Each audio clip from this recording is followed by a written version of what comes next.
Alright, y'all. We're going to go on a Lennox and see what's going on. But I had to stop by AutoZone first. I came up here and I got myself some of these. I bought a bunch of stuff. But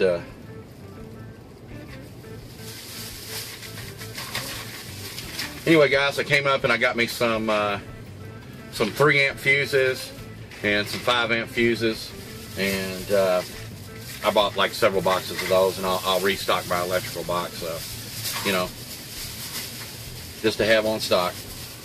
But anyway,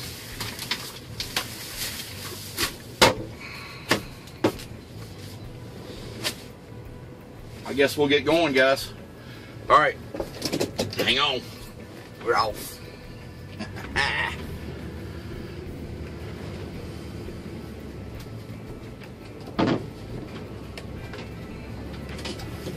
Now, Bardstown Road in the morning is usually a pain. Right, US 150, westbound, which is Bardstown Road. Northbound, Bardstown Road. But seems like I got it out. All right, calm down back here.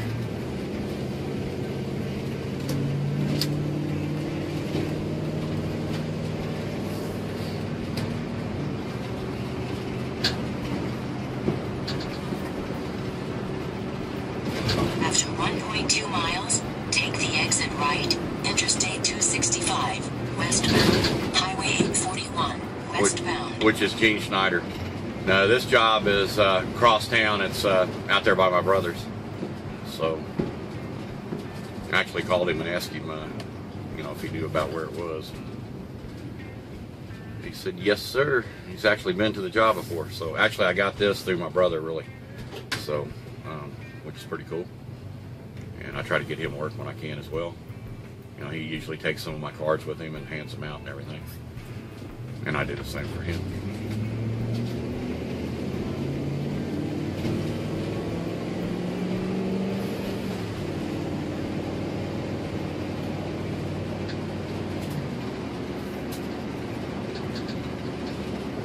Another nasty day, guys.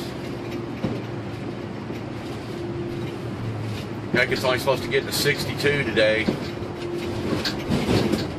I guess we got that warm weather just for about a week. I mean, heck, we broke records.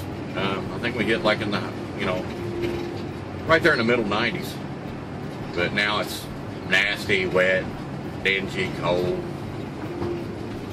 Grass is growing like wildfire though. Looking good out front.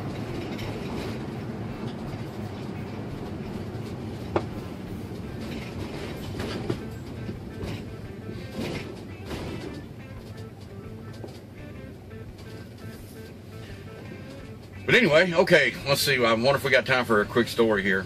One of the outfits I used to work for, we had a crew of 2. And basically this was back when the big construction was going on, you know, when the economy was, you know, going strong. After 1/2 mile, take the exit right, then take the freeway. But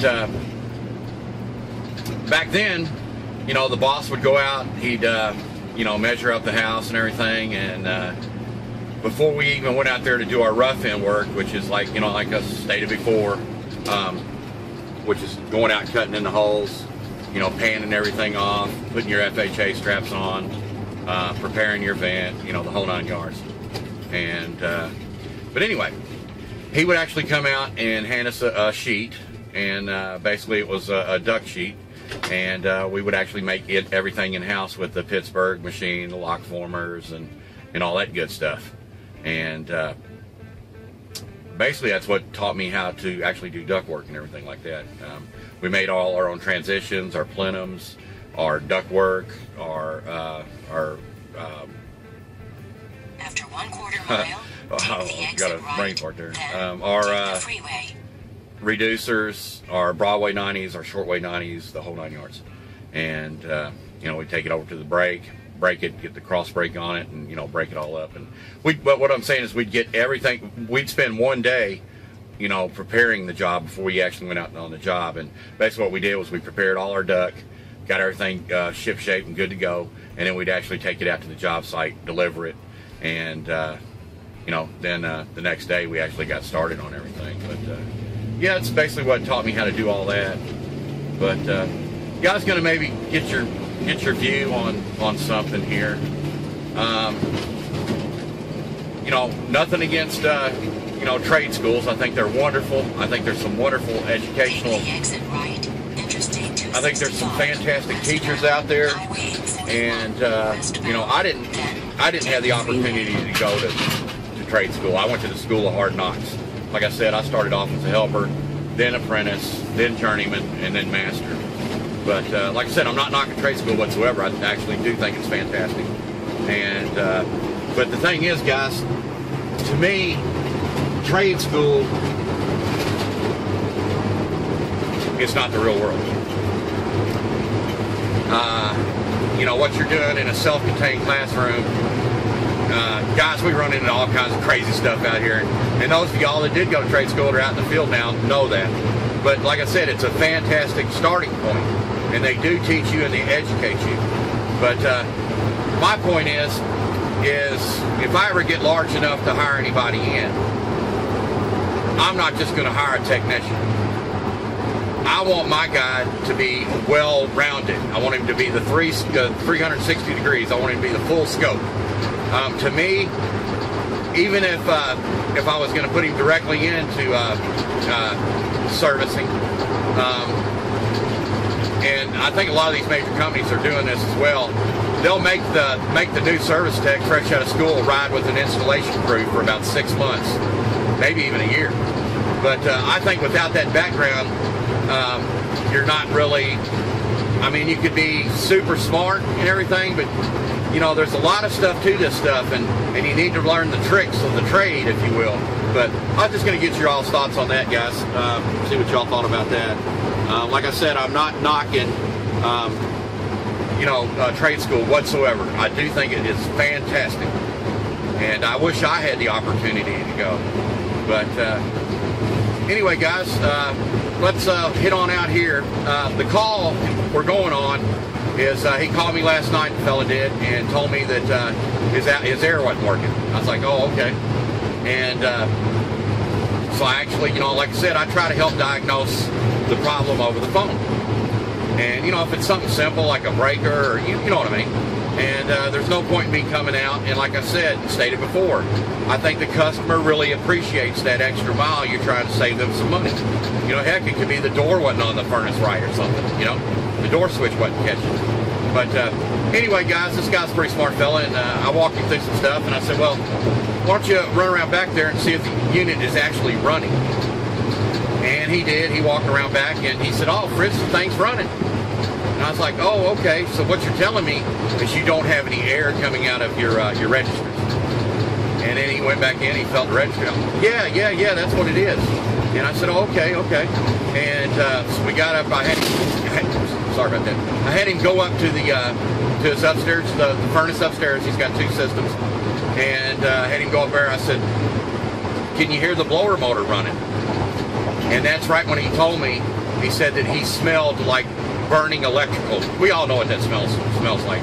And I said, just shut it down, and I'll be out there tomorrow. More than likely, I'm 99% sure that, you know, your motor's burned up, your blower motor's burned up. We'll come out and we'll get you up and running. But he told me, he said the stuff is like, I think it's like a 20-year-old Lennox or something like that. So basically what I'm going to do, he wants me to give him a quote too. So we'll try to get him up and running and get him cooling for the summer. And then we'll set it up for a total install if he wants to go for it as soon as fall hits. But all right, guys, like I said, I don't push sales on people. I don't believe in that. I actually, you know, I let the customer talk to me. Is what I do. And I'll recommend that stuff that's over, let's say, 12 to 15 years old, that it, from an economical standpoint, it's probably more feasible to upgrade.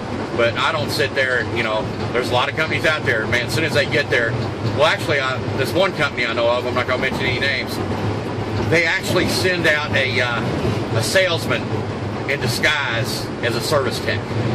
And I've noticed when I came on all these jobs, once he can't sell you a new system, You know what he's saying? I don't have that part on the truck right now, but I do have a tech in the area, and he's got one on there, and he said he'd be glad to get out here and fix you up. And that's one of them $59.95 companies. But anyway, no bashing and no names. But you got to be wary of stuff like that, guys. But anyway, guys, like I said, we're on the way, and I'll try and get you some footage out here when we get there. All right, guys, thank you so much for watching. All right, guys, I appreciate it, guys. 1982 Lennox here. G90820. And the call was electrical smell, the blower wasn't working. But got into it, and it looks like we got a bad fan center here. So let me head on up to the parts house. And made it over here to 2J's to get us a new fan center. And this is actually a Honeywell R8285A 1048.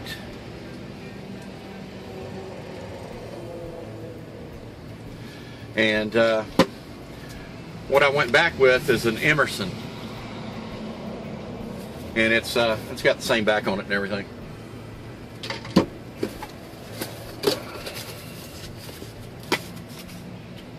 But I love Emerson products, White Roger products. You know, great people to deal with. They actually talk to you, and I've made some good friends over there as well. But all right, guys, I think it set me back a few bucks, but let's head on back over.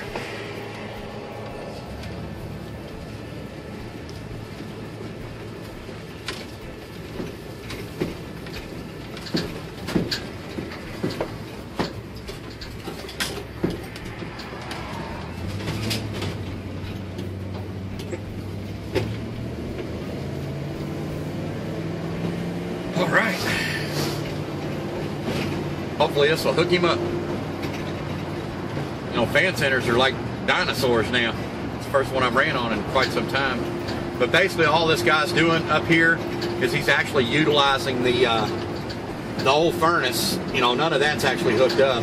He's actually utilizing the furnace as an air handler. So basically, you know, he's got air conditioning on the second floor. So basically it's just basically it's an air handler. But anyway, guys, let me get back over here, and we'll get right back to you. Thanks so much for watching. How one thing turns into another. I've got a bad blower motor. Okay, guys, I'd say it's a little filthy. A little filthy. I'm gonna clean that up. The motor's a little funkified too, and I actually cleaned some of that off. It's always something, guys. I had to cut the shaft off. Can't even get my puller. Okay, guys, we got our fan center wired in. We've got our brand new motor in there. We've got everything tightened up, and we've got the thermostat pulled to cool. Let's give this puppy a shot. Ooh-wee! We got cooling. All right, guys, let me get buttoned up, and we're going to hit the highway.